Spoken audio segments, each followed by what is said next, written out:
Good to see you. There's a man who served this community for many years, and we appreciate it.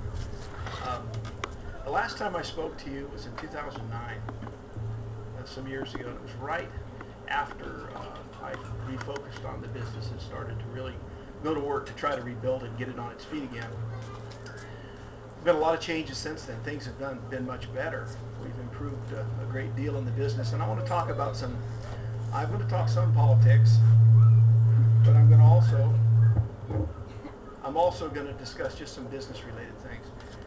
One of the things that was of preeminent importance in my business in bringing it back from the brink was in having a full and complete understanding of what I really paid for things, what our jobs actually cost. Now, being in the construction industry, we sell drywall, very glamorous business.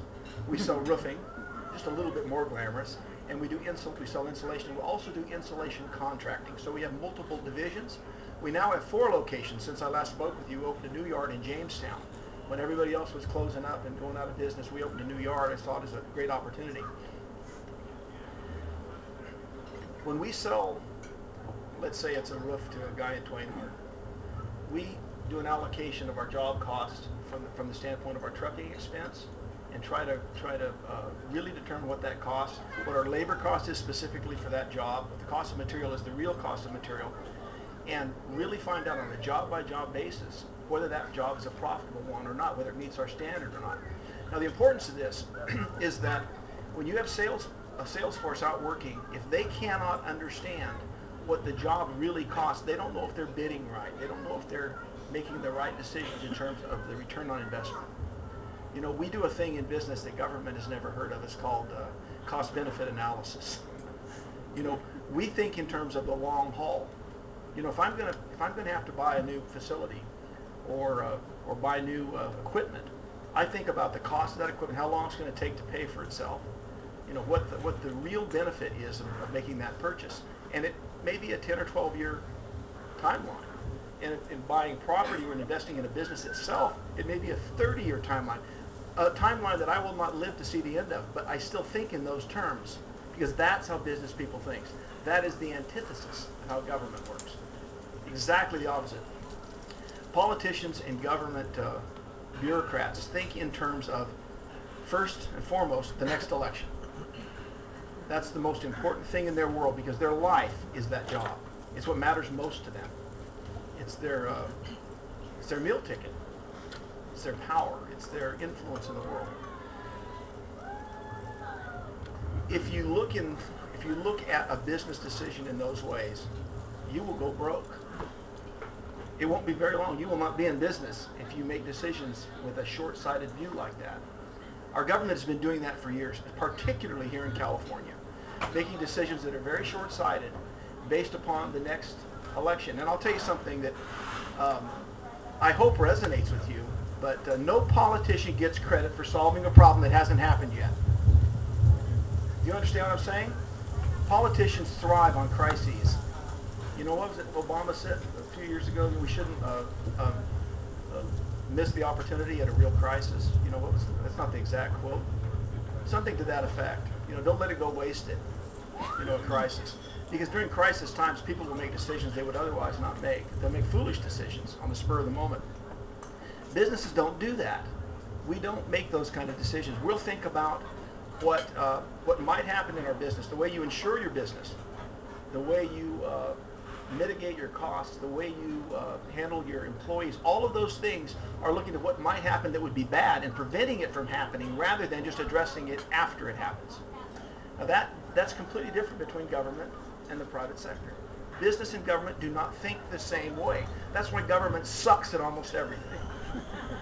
That's the truth. That's why they are terrible at almost everything when it comes to spending money, because they don't make judgments based upon the long haul and what will be what the value of the asset will be when perhaps the owner of the business is dead and gone, or after that politician is long since gone. There are decisions that we have made in California that have put our children in dire straits in the long haul. We are facing very soon, very close at hand, we're facing a day of reckoning. We're close to an economic abyss. It's not. This is not pleasant to talk about, and it's frightening to me, and it should be frightening to you. There will be a time in the near future, perhaps within the next year or two, when our bond buyers, those people that buy bonds from the state of California, are going to decline to do so, because they're going to say, because they're business people and they're thinking about their personal self-interest, they're going to say, I think it'd be better to buy bonds from South Dakota, or maybe Texas, or New Jersey, or anywhere but California, because the likelihood of being repaid is lower in California than other states. And I'm going to tell you something that's been going on that I'll try to convey this in real everyday terms so you can understand. But California has an overhead structure just like a business does. We have a certain amount of labor, we have certain overheads, insurances, obligations that we have to meet every single day and every year. Businesses have the same problem. We have certain overhead expenses that we have to meet every year. California has been supplanting obligations that belong within the general fund. You know, let's say this is the field of all the general fund obligations the state has, and I'll make one up. Just make up a thing. Let's say maintenance of water treatment plants is this little tiny corner, $10 million a year that they have to provide for that service. It's a general fund obligation. The state will then pass a water bond and pick up that obligation, that general fund obligation, within the water bond rather than continuing to pay for that out of general fund revenues. Okay? That gives them more money to spend on social welfare programs. It gives them more money to spend on foolishness. California has 12% of the nation's population, and we have 34% of the welfare recipients. We simply cannot sustain that. It's not sustainable. So that day of reckoning, as I refer to it, is close at hand. And I want to say that, I know this may sound funny to you, but be of good cheer. I am not afraid of that day. I look forward to it. I want it to finally happen.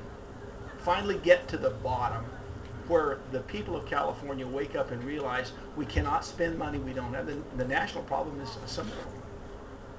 We cannot spend money we don't have and continue to do that and expect everything to be just fine. We've been living in kind of a dream world. But once that happens, we can turn this around. Now, the economic problem that we face, and I'm speaking of California specifically, is one that is, with political will, is easily rectified. California has everything in the world going for it. We have spectacular farmland. We have an industrious people. We have the greatest entrepreneurs in the world. We have a coastline that gives us access to the eastern markets. Two of the best ports in the entire world are in California. We have timber, we have oil, we have coal, we have other kinds of geological assets that are tremendous. California has everything. All we lack is a sane government in Sacramento. That's all that's wrong with our state. If we turn that around and get government out of the way, reduce the regulation that's just destroying business in California, driving us out of state, we could turn this thing around fast.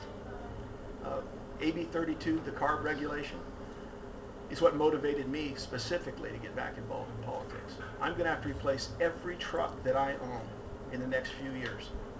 $5 million of the trucks. And you know, as much as I love Chuck Milazzo, he would not loan me $5 million if I wanted to borrow it. And by the way, Chuck, I wouldn't. I'm a conservative. It's a terrible law, and it's going to drive me out of business. It's going to force me to sell to one of the national chains. You got ABC, has 1,380 yards nationally. You've got RSG, they got about 1,100 yards. Pacific Coast Building Products, Roofline, all these national big companies love regulations like this. They love it because all they do, they buy a guy like me, they just take my older trucks, which are awesome trucks, in great shape. They'll just move them across the line and bring their newer trucks to California. ABC, I imagine, probably buys 2,000-3,000 trucks a year. They probably got a fleet of 20,000 trucks. So they just bring the new ones here. Now, do you think that those trucks that they take out of here are going to not put the same smog into the air, whatever they would have produced here? Are you going to change the global climate by having those trucks running in Nevada or New Jersey or Pennsylvania or somewhere else rather than California? It's an idiotic law. Absolutely idiotic. And what it does, it destroys small California-only businesses like mine. All of the revenue that I produce, all the income tax that I pay in California, and it's substantial. Hadn't been lately. You got to make money to pay income tax. But in years past, it's been very substantial. Those taxes are now going to be paid to states like New Jersey. Well, it'll be New Jersey, Wisconsin, or Michigan, depending on which company ends up buying my mine if I sell out. That is a very foolish thing for the state of California to do, but they continue to do it because their real motivation, I think, has a lot less to do with environmental stewardship than it has to do with government power and people exercising control, telling us how to live our lives. By way of example, look at the high-speed rail boondoggle. What a ridiculous piece of social engineering. I said piece of social engineering. It's up to what, $9.5 billion spent on it already. There's nothing built. It's never going to be built, by the way. It's a crazy plan. I think the tickets probably cost $4,000 round trip ticket to go from San Francisco to LA. I mean, you could catch a plane for $200 round trip. It's a lot more comfortable too, faster. It was a silly idea, but it's a function of people with a very different political agenda using that aspect of our conscience. We want to be good environmental stewards, using that as a device to accomplish ends that are very unrelated to it. They want us to change the way we live because they hate fossil fuel. Well, I'm all for alternative energy sources, but we need to produce our own energy in our own country, and we need to let people live their own lives as free and unfettered by government as possible. That's what made us a great nation. I was when you were Jeff, when you were doing your introduction, you were talking about my heroes in that speech I gave years ago. I haven't given that speech in years, but I remember a quote from Abraham Lincoln that I just absolutely love. One of his staffers came in and they found him and he was shining his boots, and he said, "Mr. Lincoln, you're shining your own boots." He said, "Would you want me to shine somebody else's?" You know, that's how business people function. You know, we do everything in our businesses to make them thrive. So I want to suggest to you folks today that the time that's coming that's going to be very dark and deep is going to pass. We're going to survive this. We're going to live through it. We're great people. We are an awesome people with great ideas. We're hardworking, and we'll get it done. The biggest problem we face is not that economic crisis which is immediate, because that can be corrected fairly quickly. The greatest problem is that we've created generations of people who believe government owes them a living, right here in California as well as nationally. That's going to be hard to overcome. That's going to take a lot of time, but we have to do it if we're going to retain our freedom, and retain our capitalist system in our nation as it is, as we've known it. I think I talk to friends all the time, and they say, I can't believe all these things have happened. This is like, you know, if you told people these bills would have been passed years ago, they'd have thought it was a joke. You know, that's not ever going to happen. You got to be kidding. You're making this up. But things like this are really going on every day in Sacramento and in Washington, D.C. We need to elect people that get it. People that get it. Today, the Sacramento legislature is like a daycare center being run by the children. We need, you know, the average legislator has never signed the front of a check in their life. They're probably a retired school teacher, a union organizer, or a labor union official. The majority, that's the fact of life. They don't understand what it means to stay up late at night, working on your books, getting up early in the morning to get your crews out. You know, when Obama said that I didn't build my business, my wife asked me, well, who was that guy that got up at 4 in the morning and worked till midnight all those days? I thought it was you. Well, I did build my business, and I worked really, really hard to get it done, doing all the nasty, hard things, and for many years it was many, many hours a day. We need to reward that. We need to honor it, not demean it, not treat that kind of entrepreneurial zest and zeal as if it were something to be decried. It is something wonderful. It's what makes us great. You know, the economy of California is your dreams. That's what it is. It's the sum of all of our dreams and hopes. That's what it is. And if you have a dream and you want to fulfill it, you want to live it out, and you live in a free country, you can. You can make it happen. That's what we need to get back to, and we need to elect people to the legislature, to every public office that understand it and will stand by it and aren't going to wimp out under duress. Thank you very much for having me.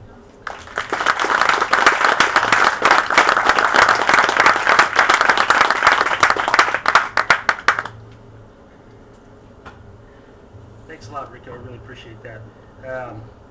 I just want to talk a little bit about the Chamber of Commerce here before we cut everybody loose. Just kind of tell you some of the things that we've been up to. I'm very happy to announce that the Chamber is doing very well this year. We had some problems, as everybody did, over the course of the last few years, but this year we have money in the bank, and we're adding new members. We are retaining our old membership, and then certainly the Chamber is doing very well, mainly thanks to Diane Gray, whose work I certainly appreciate.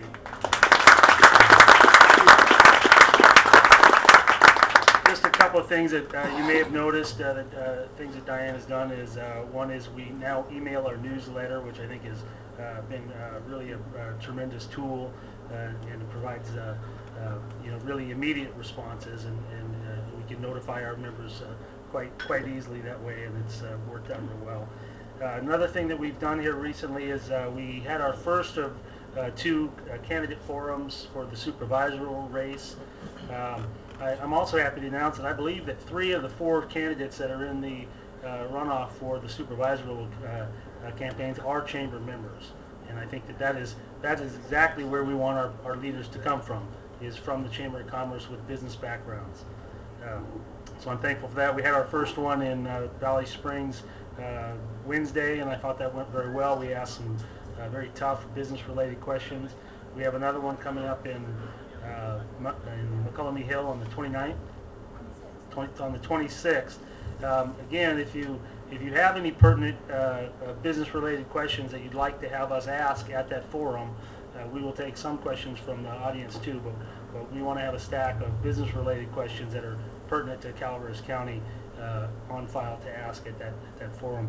Please forward them to Diane, and she'll get them off to me, and we should have another good debate coming up in McCullough Hill.